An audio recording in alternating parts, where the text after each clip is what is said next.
बिस्मिल्लाहिर्रहमानिर्रहीम। Modern method of analysis की तरफ आते हैं। इससे पहले लेक्चर में हमने पढ़ा था क्लासिकल मेथड ऑफ एनालिसिस। अब क्लासिकल मेथड ऑफ एनालिसिस को हटा के खत्म करके हमने मॉडर्न मेथड की तरफ रुख क्यों किया? तो कुछ मसले थे कंबशन एनालिसिस से या क्लासिकल मेथड से। एक मसला ये था कि कंबशन एनालिसिस हर कंपाउंड पे अप्लाई नहीं होता। जिसमें कार्बन है, हाइड्रोजन है, ऑक्सीजन है, उस पर अप्लाई होता है। तो एक तो लिमिटेशन ये है कि not applicable for all compound, it is applicable for certain compound, specially those compound which are hydrocarbon और those compound which contain carbon, hydrogen and oxygen. दूसरा, इसका जो रिजल्ट आता है वो 100% एक्यूरेट नहीं आता। हो भी सकता है कि कंपाउंड को हम कंबस्ट कर रहे हैं वो कंप्लीट कंबस्ट ना हो सकता है कार्बन डाइऑक्साइड के बजाय कार्बन मोनोऑक्साइड बन जाए। तो जब कार्बन मोनोऑक्साइड बन जाएगा तो कार्बन डाइऑक्साइड का वेट कम आएगा, तो हमें एग्जैक्ट वैल्यू नहीं मिलेगी। So it is not 100% accurate. तीसरा मसला, इट इज टाइम कंज्यूमिंग। हम ये मेथड करते हैं, थ्योरेटिकल मेथड भी टाइम कंज्यूम करता है और एक्सपेरिमेंटल मेथड भी टाइम कंज्यूम करता है। ठीक है। एक और बात, जिस कंपाउंड को हम एनालाइज कर रहे होते हैं वो कंपाउंड टोटली खत्म हो जाता है, डिस्ट्रॉय हो जाता है, उसको दोबारा से इस्तेमाल नहीं कर सकते। अब अगर हम कोई कंपाउंड बनाते हैं तो कंपाउंड इतनी ज्यादा अमाउंट में तो बनता नहीं है। जब नया कंपाउंड बनाया जाता है तो कंपाउंड बनता है तो थोड़ी सी अमाउंट में बनता है, और जब वो कंपाउंड थोड़ी सी अमाउंट में बनता है और वही कंपाउंड जब एनालाइज करते हैं इससे, तो वो जाया हो जाता है। तो अब हमने एक ऐसा मेथड डेवलप करना है कि कंपाउंड को हम सिंथेसाइज भी कर लें, सिंथेसाइज करने के बाद उसमें आइडेंटिफिकेशन भी कर लें, लेकिन वो कंपाउंड जाया ना हो, वो कंपाउंड रीयूज हो सके, उस कंपाउंड की केमिकल फिजिकल प्रॉपर्टी में चेंज ना आए। तो उसके लिए हमें चाहिए मॉडर्न मेथड ऑफ एनालिसिस।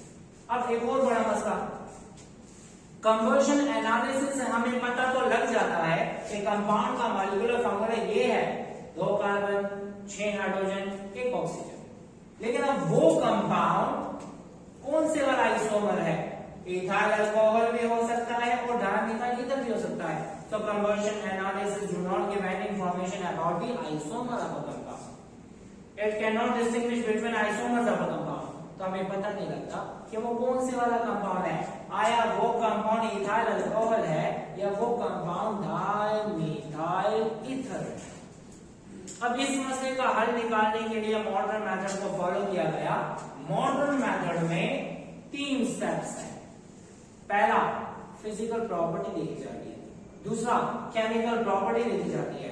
तीसरा, इंस्ट्रूमेंट के जरिए से एनालाइज किया जाता है। ठीक है। अब पहला स्टेप क्या है? जो कंपाउंड डिस्कवर हो गया, जो कंपाउंड सिंथेसाइज हो गया, उस कंपाउंड को कंफर्म करना है कि वो कंपाउंड ये है या वो कंपाउंड ये है।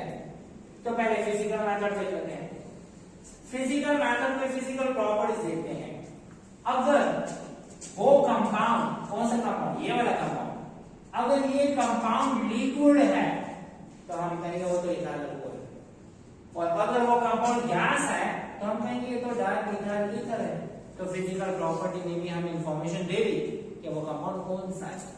चलो अगर वो नहीं देखते तो इसका बॉइलिंग पॉइंट 78 होगा तो अल्कोहल होगा, और अगर ये -24 डिग्री सेंटीग्रेड है तो डायमिथाइल ईथर होगा। So we can confirm in first method that whether a compound is ethyl alcohol or dimethyl ether. अब इससे कुछ इंफॉर्मेशन मिल गई है। हो सकता है कि कुछ ऐसे कंपाउंड हो जो दोनों गैसीय स्टेट में है, कुछ ऐसे कंपाउंड है जिसका बॉइलिंग पॉइंट करीब करीब है, ये तो नहीं पता लग सकता। चलो अब देखते हैं क्या, अब केमिकल मेथड अप्लाई करते हैं। केमिकल मेथड में हम कोई खास रिएक्शन करते हैं। हमें पता है या वो कंपाउंड अल्कोहल होगा या वो कंपाउंड एथर होगा। अल्कोहल एसिडिक नेचर है और एथर बेसिक नेचर है। अल्कोहल सोडियम मेटल के साथ रिएक्शन करता है लेकिन एथर रिएक्ट नहीं करता। ये पढ़ा हुआ है अपने चैप्टर नंबर 18 में, एसिडिटी ऑफ अल्कोहल में पढ़ा हुआ है। क्या पढ़ा हुआ है हमने? When ethyl alcohol is added to sodium metal, जब इथाइल अल्कोहल को सोडियम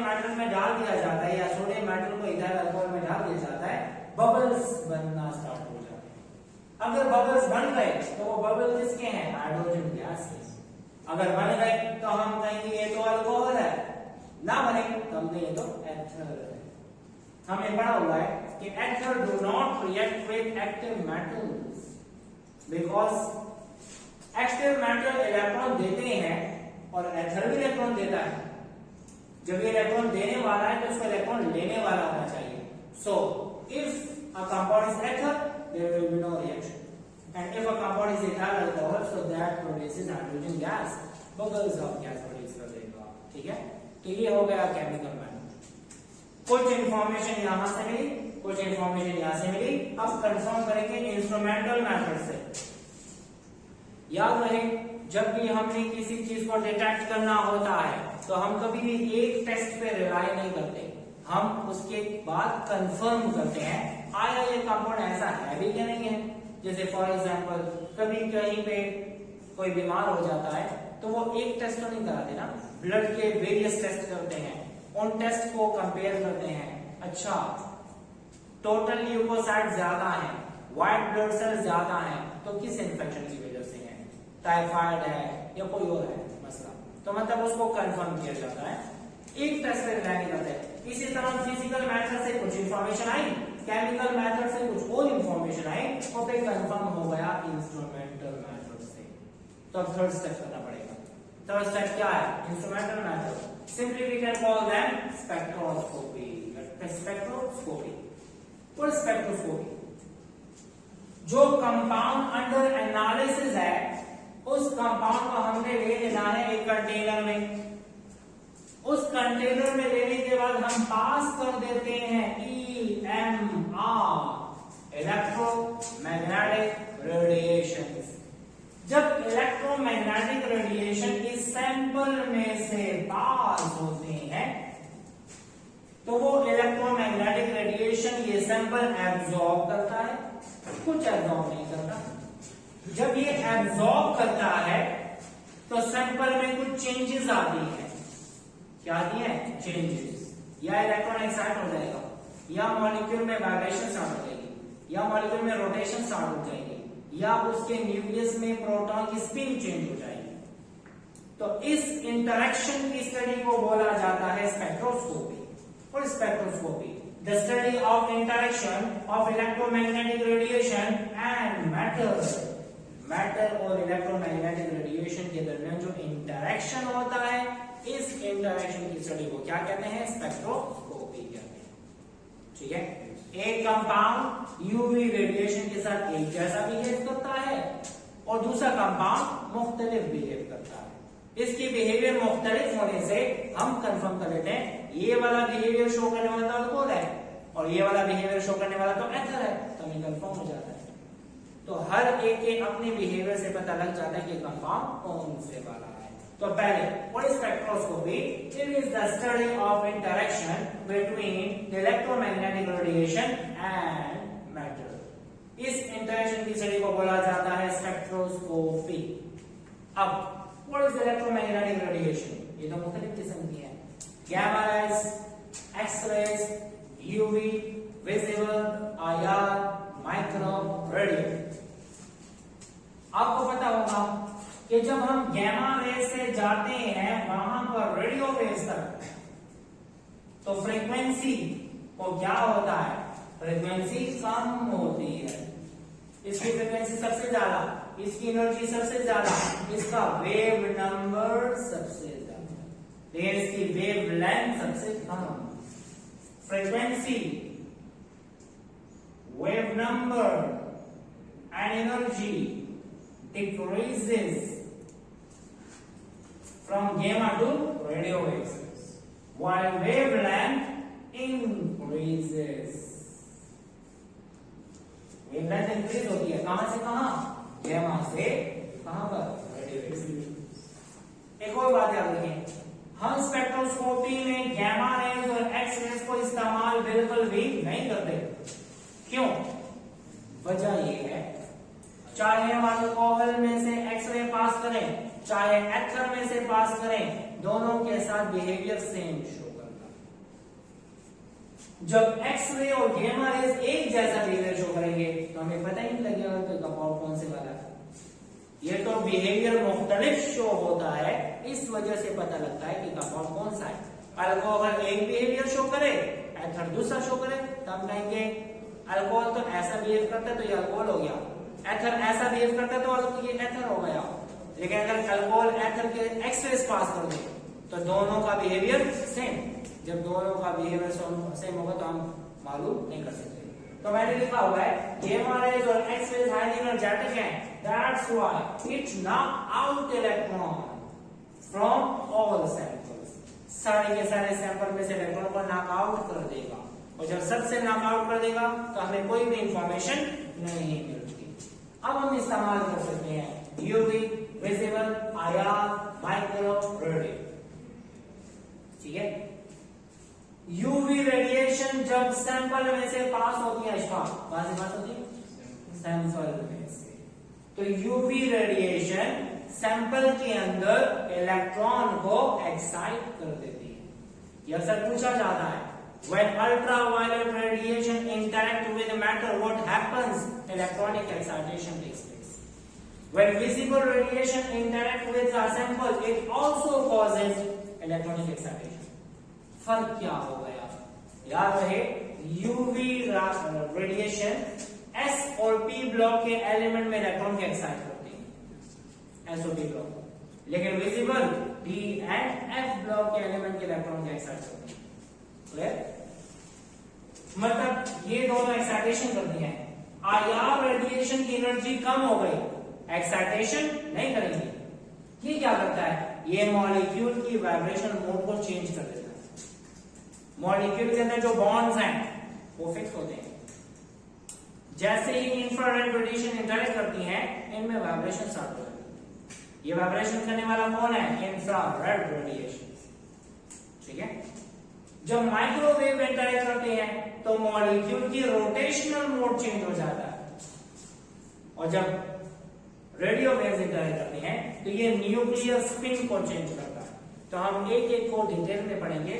फिलहाल आपको इतना बताना चाहिए कि यूवी क्या करता है, विजिबल क्या करता है, आईआर क्या करता है, माइक्रो क्या करता है और रेडियो वेव्स क्या करता है। So this is about modern technique. इसकी इंपॉर्टेंस की तरफ मूव करते हैं इसके बाद। अच्छा, अक्सर क्वेश्चन आता है कि why modern technique is superior over classical method, या मॉडर्न टेक्निक की इंपॉर्टेंस क्या है। तो एक तो आपने याद रख लेना है कि मॉडर्न टेक्निक में जब हम एनालिसिस करते हैं तो बहुत कम अमाउंट ऑफ सैंपल चाहिए। हम पीपीएम में सॉल्यूशंस बनाते हैं, पीपीएम का मतलब पार्ट्स पर मिलियन में सॉल्यूशन बनाते हैं, तो बहुत कम अमाउंट इस्तेमाल की जाती है। इसके अलावा जो कंपाउंड एनालाइज किया जाता है वो कंपाउंड एनालिसिस के बाद दोबारा से इस्तेमाल किया जा सकता है, मतलब वो कंपाउंड वेस्ट नहीं होगा। सैंपल में से रेडिएशन गुजर गई है, चेंज आया, वापस रिकवर हो गया, तो मतलब वो सैंपल वेस्ट नहीं होता। इससे जो रिजल्ट मिलते हैं वो 100% एक्यूरेट रिजल्ट मिलते हैं, इसमें कोई गलती नहीं होती। इसके अलावा ये बहुत कम टाइम में हमें रिजल्ट दे देता है, तो इसकी इंपॉर्टेंस है, the importance of modern method of analysis. एक और बात ये है कि इसमें ज्यादा केमिस्ट्री इन्वॉल्व नहीं है, बस सिर्फ एक्सपेरिमेंट इन्वॉल्व है। ठीक है, इसमें केमिकल रिएक्शन की बात नहीं की जाती ज्यादातर, बस सिंपली जैसे आपने देखा होगा कि जब भी ईसीजी करवाई जाती है तो ईसीजी में हमें ग्राफ्स मिलते हैं, पीक्स मिलती हैं, जिससे हमें पता लगता है कि हार्ट बीट कैसे चल रही है, नॉर्मल है, एरिथमिक कंट्रैक्शन रिलैक्सेशन है, तो वो सब का सब हमें कैसे पता लगता है? उस ग्राफ से पता लगता है। इसी तरह कंपाउंड को हम इंस्ट्रूमेंट में डाल देते हैं, इंस्ट्रूमेंट हमें वो स्पेक्ट्रम दे देता है, उस स्पेक्ट्रम को हम देख के कहते हैं इसमें कार्बन है, इसमें हाइड्रोजन है, इसमें OH है। तो ये सारी चीजें जो है हमें किससे पता लगता है? स्पेक्ट्रम से पता लगती है। ठीक है, तो not much chemistry is involve in this method.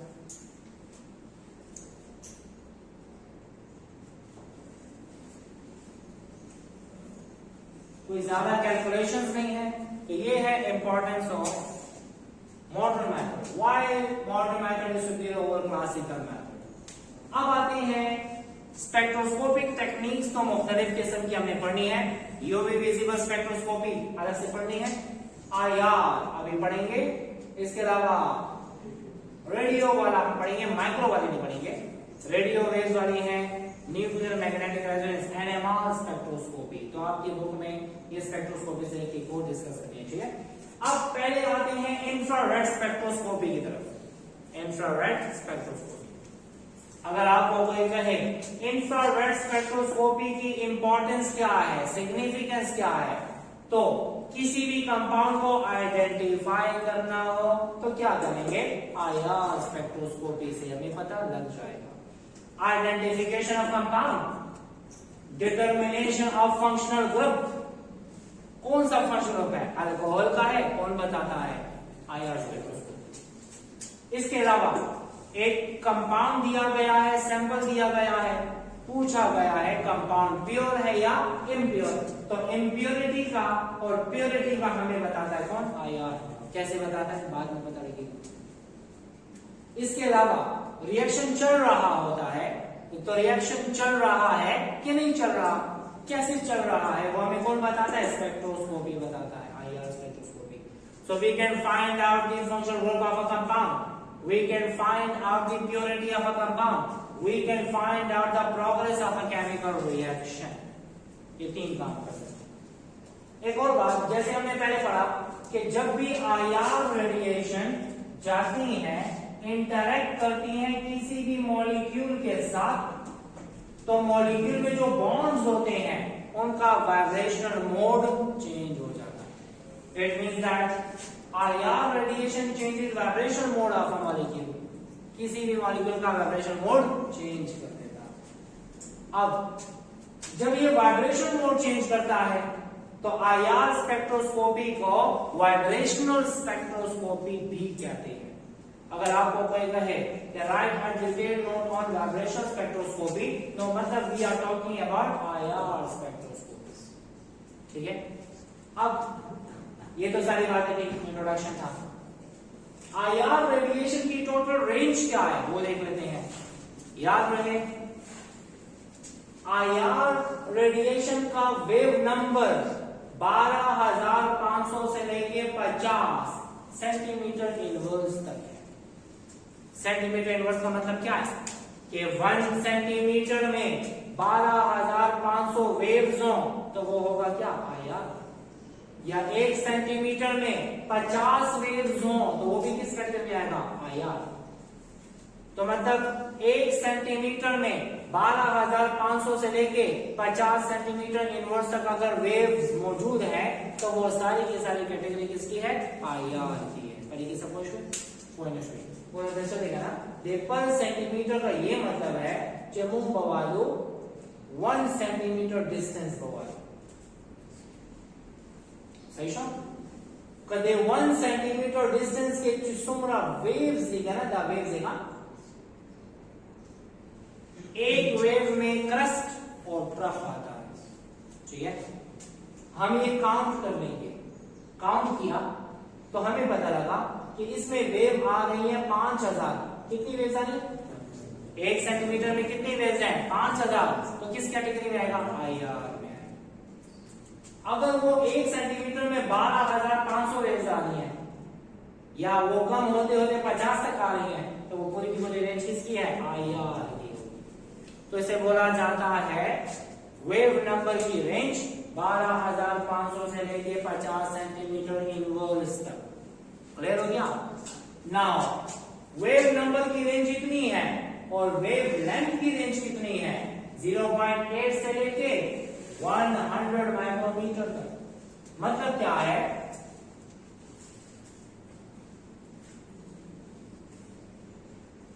ये यहां से लेके यहां तक डिस्टेंस जिसमें एक क्रस्ट आए और एक ट्रफ आए, ये डिस्टेंस अगर 0.8 माइक्रोमीटर है या 0.8 माइक्रोमीटर से ज्यादा है, 1 है, 2 है, 10 है, 20 है, 30 है, 90 माइक्रोमीटर का डिस्टेंस है या 100 तक है, तो ये पूरी रेंज किसकी होगी, आईआर की।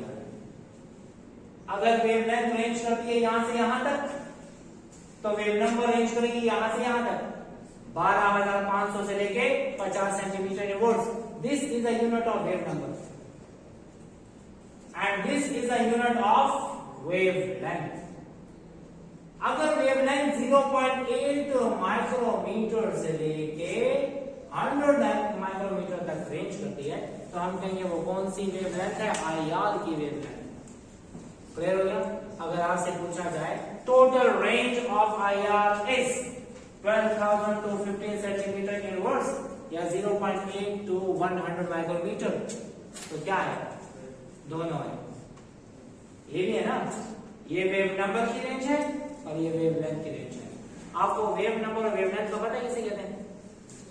वेव लेंथ क्या है? The distance between two adjacent crust और ट्रफ और that distance which consist of one crust and one trough, जिसमें एक क्रस्ट और एक ट्रफ आ जाए उस डिस्टेंस को बोलते हैं वेव लेंथ। क्या बोलते हैं? Wave length. अब ये जो लेंथ है 0.8 माइक्रोमीटर है तो वो किस रेंज में आएगा? IR। 10 माइक्रोमीटर है, किस रेंज में? IR। 100 माइक्रोमीटर है तो किस रेंज में? IR। ठीक है। और अगर इसकी बात करें वेव नंबर 1 सेंटीमीटर में 12,500 वेव्स आ रही हैं तो क्या कहेंगे? IR। ठीक है। So this is the range of wave number for IR and this is the range of wave length for IR। अब एक और बात सुनिए, IR को डिवाइड किया गया है 3 रीजन्स में, नियर IR, मिड IR, फार। ये पूरा जो रेंज है ना इसको 3 हिस्सों में डिवाइड किया। पहला हिस्सा नियर IR, दूसरा मिड IR, तीसरा फार IR। अगर वेव नंबर 12,500 से लेके 5,000 सेंटीमीटर इन वोल्ट्स, 12,500 से लेके 5,000, ये किस में आएगा? नियर IR में होगा। 3 रीजन में डिवाइड किया। और अगर 5,000 से लेके 625 सेंटीमीटर इन वोल्ट्स है क्या होगा? Mid IR। और अगर 625 से लेके 50 तक है तो क्या होगा? फार IR। समझ आ रही है? ये 12,500 से लेके 50 सेंटीमीटर इन वोल्ट्स तक को डिवाइड किया है 3 हिस्सों में, नियर IR, मिड IR, फार IR। ठीक है। ये असल में होता ये है, IR को IR क्यों कहते हैं? इंफ्रारेड, रेड से कम फ्रीक्वेंसी वाला। UV को UV क्यों कहते हैं? अल्ट्रा वायलेट, वायलेट से ज्यादा फ्रीक्वेंसी वाला। तो याद रहे ये है violet, indigo, blue, green, yellow, orange, red. Red से कम फ्रीक्वेंसी वाला IR, वायलेट से ज्यादा फ्रीक्वेंसी वाला UV, अल्ट्रा वायलेट। ठीक है। अब एक और बात सुने, रेड के करीब है तो नियर IR, रेड से थोड़ा दूर है मिड IR, रेड से बहुत दूर है फार IR।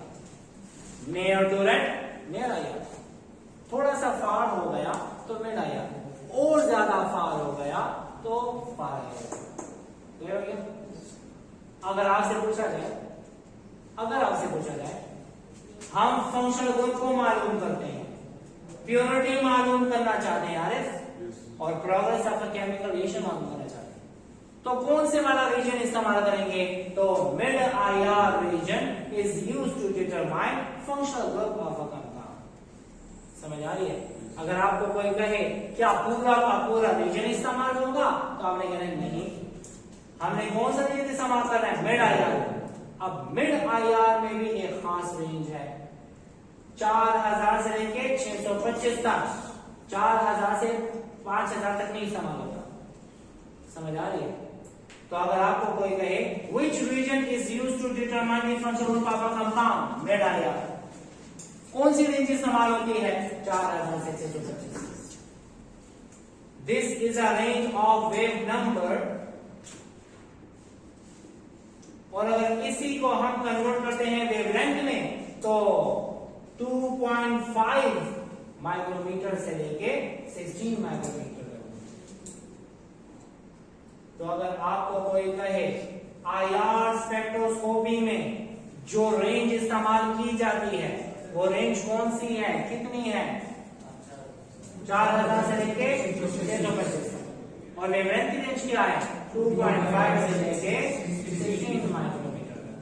ये रेंज इस्तेमाल की जाती है और इस रेंज को बोला जाता है कौन सा रीजन, मिड आईआर। फार आईआर से इंफॉर्मेशन नहीं मिलती है और नियर आईआर से इंफॉर्मेशन नहीं मिलती है, मिलती है तो किससे, मिड आईआर से। समझ आ गई। ये तो थोड़ा सा इंट्रोडक्शन था। अब एक और बात की तरफ आते हैं। एक मॉलिक्यूल है, एक मॉलिक्यूल में एक ग्रुप है CH2, ये है CH2, दरमियान में कार्बन, ये दो क्या है हाइड्रोजन। इंफ्रारेड रेडिएशन आई, IR रेडिएशन आई, इस मॉलिक्यूल को टकराई, टकराने के बाद इसका क्या चेंज हो गया, वाइब्रेशनल मोड। अब वाइब्रेशन मोड दो किस्म की होती है, एक वाइब्रेशन को कहते हैं क्या, स्ट्रेचिंग वाइब्रेशन, दूसरे को कहते हैं क्या, बेंडिंग वाइब्रेशन। स्ट्रेचिंग कैसे होती है, IR रेडिएशन आई, इंटरेक्ट किया, ये बॉन्ड बड़ा हो गया, छोटा हो गया, बड़ा हो गया, छोटा हो गया, ऐसी वाइब्रेशन को क्या बोलेंगे, स्ट्रेचिंग वाइब्रेशन। या रेडिएशन आई, टकराई, ऐसे हो गया, ये क्या हो रहा है, बैंड हो रहा है, ऐसे हो रहा है, क्या हो रहा है, बैंड हो रहा है। So we have two types of vibration. अगर इंफ्रारेड रेडिएशन आएंगी, टकराएंगी, तो दो काम हो सकते हैं, या स्ट्रेचिंग वाइब्रेशन हो सकती है या बेंडिंग वाइब्रेशन हो सकती है। So how many types of vibration are there, two type, stretching and bending. Stretching का क्या काम है, स्ट्रेचिंग में एंगल चेंज नहीं होता, स्ट्रेचिंग में बॉन्ड लेंथ चेंज होती है ना चेंज, बॉन्ड लेंथ बड़ी हुई, छोटी हो गई, बड़ी हो गई, छोटी हो गई, लेकिन एंगल में फर्क नहीं आया। तो स्ट्रेचिंग वाइब्रेशन में बॉन्ड एंगल रिमेन्स सेम, लेकिन बॉन्ड लेंथ चेंज। ठीक है। बेंडिंग में क्या होता है, bond angle changes, bond length remains same. समझ आ रही है। So we have two types of vibration, stretching and bending. Stretching पे दो किस्म की है, IR रेडिएशन आई, टकराई, वाइब्रेशन स्टार्ट हो गई, एक ही टाइम पे दोनों बॉन्ड लेंथ बड़ी, एक ही टाइम पे दोनों बॉन्ड लेंथ छोटे, बड़ी छोटी, ऐसी स्ट्रेचिंग को क्या बोलते हैं, सिमेट्रिक स्ट्रेचिंग। क्या कहते हैं, सिमेट्रिक। एक टाइम पे दोनों लेंथ बड़ी हो जाए, एक ही टाइम पे दोनों लेंथ छोटी हो जाए, इसको बोलते हैं सिमेट्रिक स्ट्रेचिंग। और दूसरी वाइब्रेशन क्या है, एक बॉन्ड लेंथ छोटी हुई, दूसरी बॉन्ड लेंथ बड़ी हो गई, फिर ये छोटी हुई, ये बड़ी हो गई, इसको बोलते हैं एंटी सिमेट्रिक या एसिमेट्रिक स्ट्रेचिंग। समझ आ रही है। तो क्या होगा, हमारे पास सिमेट्रिक क्या है, दोनों बॉन्ड लेंथ हो जाए बड़ी, बढ़ जाए, दोनों बॉन्ड लेंथ हो जाए छोटी, इसको बोला जाता है symmetric stretching.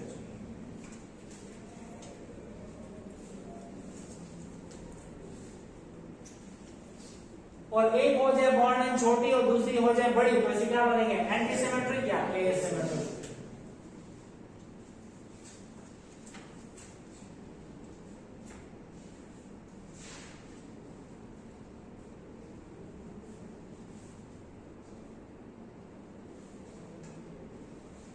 So we have stretching vibration, and stretching vibration are of two types. एक होगा symmetric, एक होगा एंटी सिमेट्रिक। ऐसे क्लियर हो गया। अच्छा, अब आते हैं बेंडिंग वाइब्रेशन की तरफ। जब IR रेडिएशन आती है, मॉलिक्यूल के साथ इंटरेक्ट करती हैं, तो उसमें बेंडिंग हो जाती है, और बेंडिंग वाइब्रेशन फिर दो किस्म की, या तो वो एक ही प्लेन में बेंडिंग हो रही होगी, या वो एक से ज्यादा प्लेन में बेंडिंग हो रहेगी। इसको बोलते हैं इन प्लेन बेंडिंग, एक को बोलते हैं आउट प्लेन बेंडिंग। इन प्लेन बेंडिंग है, आउट प्लेन बेंडिंग। बेंडिंग में क्या होता है, bond angle changes, bond length remain same. अब इन प्लेन में क्या है, IR रेडिएशन आई, सनी इंटरेक्ट किया, ऐसे हो गया, ये कोई प्लेन चेंज कर रहा है नहीं, एक ही प्लेन में, इसको बोलते हैं इन प्लेन बेंडिंग वाइब्रेशन। क्या नाम है, सिजरिंग। कैंची को देखा ना, ऐसे होती है, ये सिजरिंग। या ऐसे होगा कि ये ऐसे जाए और ये ऐसे आए, ऐसे मूव करे, इसे बोलते हैं रॉकिंग। क्या बोलते हैं? रॉकिंग। रॉकिंग में कोई प्लेन चेंज हो रहा है? नहीं ना। इसका मतलब ये है कि रॉकिंग है इन प्लेन, सिजरिंग है इन प्लेन बेंडिंग वाइब्रेशन। तो ये देखिए ना, ये आया यहां से यहां, वो आया यहां से यहां, ये कौन सी है? ये है सिजरिंग। ये गया वहां और ये भी गया वहां, ये क्या है? Rocking. Scissoring and rocking are the example of in-plane bending vibration. अच्छा, अब आते हैं आउट प्लेन की तरफ। आईआर रेडिएशन ने इंटरैक्ट किया और इंटरैक्ट होने के बाद चेंज हो गया। कैसे? ये आया पीछे, ये गया आगे, आगे पीछे, आगे पीछे, ऐसे मूवमेंट होता है। ऐसे मूवमेंट को क्या बोलते हैं? Out plane. लेकिन इसको क्या कहते हैं? ट्विस्टिंग। क्या बोलते हैं? ट्विस्टिंग। ये ट्विस्ट हो गया, ऐसे ऐसे ट्विस्ट हो गया, तो इसको बोलते हैं twisting out plane bending vibration. तो मैंने क्या लिखा हुआ है? एक के ऊपर लिखा है प्लस, एक के ऊपर लिखा है माइनस, तो मतलब ये एक प्लेन में है और वो दूसरे प्लेन में है। इसको बोलते हैं ट्विस्टिंग। और एक होता है वेगिंग।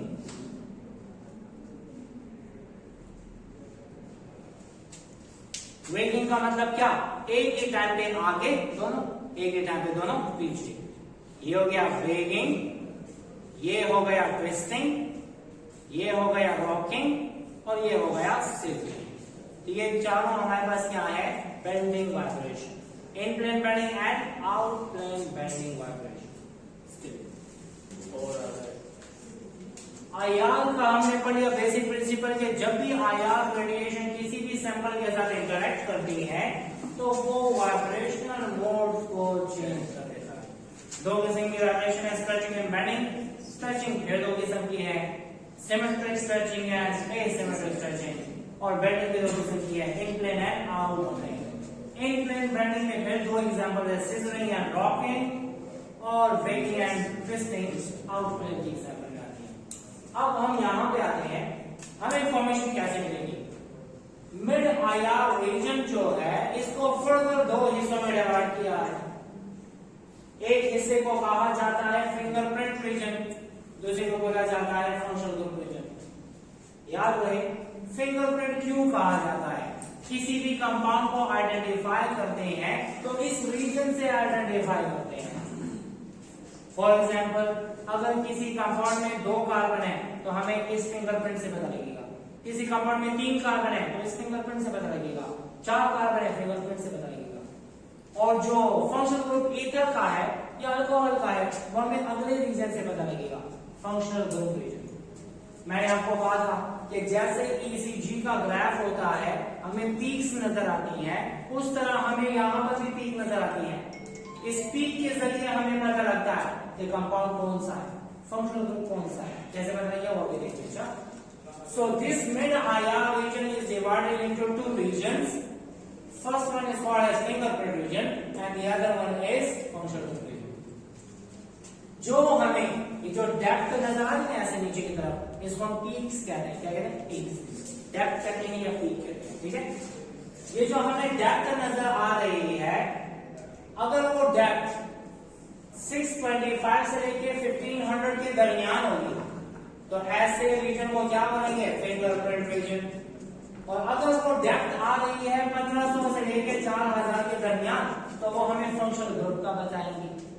अब फिंगरप्रिंट का मतलब क्या है? We have ethyl alcohol, ethyl alcohol में से पास कर दी IR radiation. IR radiation pass करेंगे, ये जो कार्बन कार्बन के जो चेन है इसका ग्राफ आएगा इसके दरमियान। कहां आएगा? 625 से लेके 1500 के दरमियान आएगा। यहां पर ग्राफ आएगा किसका? इस कार्बन चेन का। What is this? Functional graph. इसका ग्राफ आएगा 1500 से लेके 4000 के दरमियान में। तो अगर आपको कोई कहे फिंगरप्रिंट रीजन में किसका ग्राफ आता है तो कार्बन चेन का आता है। दूसरा नाम से है फंक्शनल ग्रुप रीजन में किसका ग्राफ आता है? फंक्शनल ग्रुप का आता है। रेंज क्या है? 4000 से 1500 के दरमियान होगा तो फंक्शनल ग्रुप की पीक होगी। और 1500 से लेकर 625 के दरमियान होगा तो वो कार्बन चेन की होगी। अब हम इंफॉर्मेशन कैसे देते हैं? एक और बात याद रखिए, ग्राफ में होता क्या है, जब भी हम आईआर रेडिएशन को पास करते हैं, कौन सी IR? Mid IR. Mid IR में कहां से कहां तक? 4000 से लेके 625 सेंटीमीटर इनवर्स। जब इसको पास किया किसी सैंपल में से, याद रखिए सही, पास किया हमने कंपाउंड में से, कंपाउंड कुछ रेडिएशन एब्जॉर्ब कर लेती है, कुछ रेडिएशन एब्जॉर्ब करके कुछ को छोड़ देती है। जिसको छोड़ दिया उसको ट्रांसमिटेंस कहते हैं। दो फिनोमिना हैं, एक को बोलते हैं इमिशन, एक को बोलते हैं ट्रांसमिशन। इमिशन का मतलब क्या है? जो एब्जॉर्ब किया उसी को ही निकाल दिया, उसको बोलते हैं इमिशन। लेकिन अगर 50 किलोजूल एनर्जी आ रही है तो 50 में से 20 एब्जॉर्ब कर लिया, 30 को छोड़ दिया, इसको ट्रांसमिटेंस कहते हैं। कुछ एब्जॉर्ब किया कुछ छोड़ दिया, इसको ट्रांसमिटेंस कहते हैं। जो एब्जॉर्ब किया वही इमिट कर दिया, इमिशन कहते हैं। तो याद रखें, आईआर स्पेक्ट्रोस्कोपी में आईआर रेडिएशन जाती है, यहां पर एब्जॉर्ब हो जाती है, तो हमें मिल जाती है परसेंट एब्जॉर्बेंस। जो निकल गई उसे क्या कहते हैं? Percent transmittance. हम ग्राफ में क्या देखते हैं? ग्राफ में परसेंट ट्रांसमिटेंस को प्लॉट करते हैं किसके versus wave number. X axis पे वेव नंबर होगा, वाई एक्सिस पे हमें परसेंट ट्रांसमिटेंस होगा। सुनिए, अगर एक कंपाउंड 100% ट्रांसमिट कर देता है, कितना परसेंट? सारा का सारा छोड़ देता है, मतलब वो कंपाउंड आईआर इनएक्टिव है। क्या है? IR inactive. 100% ट्रांसमिट होने का मतलब क्या? 0% एब्जॉर्बेंस। जब कुछ एब्जॉर्ब नहीं किया मतलब आईआर रेडिएशन को एब्जॉर्ब करने वाला नहीं है। तो जो आईआर रेडिएशन को एब्जॉर्ब ना करे उसको क्या बोलते हैं? आईआर इनएक्टिव कहते हैं। अगर परसेंट ट्रांसमिटेंस 100 हो जाए तो 0% एब्जॉर्बेंस हो जाएगी, वो कंपाउंड होगा आईआर इनएक्टिव। हमें ग्राफ कैसे मिलेगा? हमें ग्राफ बिल्कुल सीधा मिलेगा, मतलब y एक्सिस पे कितना है? 100 पे ग्राफ बिल्कुल सीधा मिलता है। समझ आ रही है? ये जब इस तरह का ग्राफ आपने देखा होगा, आपने वो ओसिलोग्राफ में देखा होगा, ईसीजी में देखा होगा।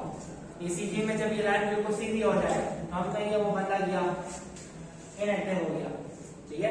इसी तरह अगर बिल्कुल स्ट्रेट लाइन में मिल जाती है, 100% ट्रांसमिटेंस आ जाती है, हम कहेंगे कंपाउंड एक्टिव नहीं है, आईआर इनएक्टिव है। 0% absorbance mean 100% transmittance, it means compound is IR inactive.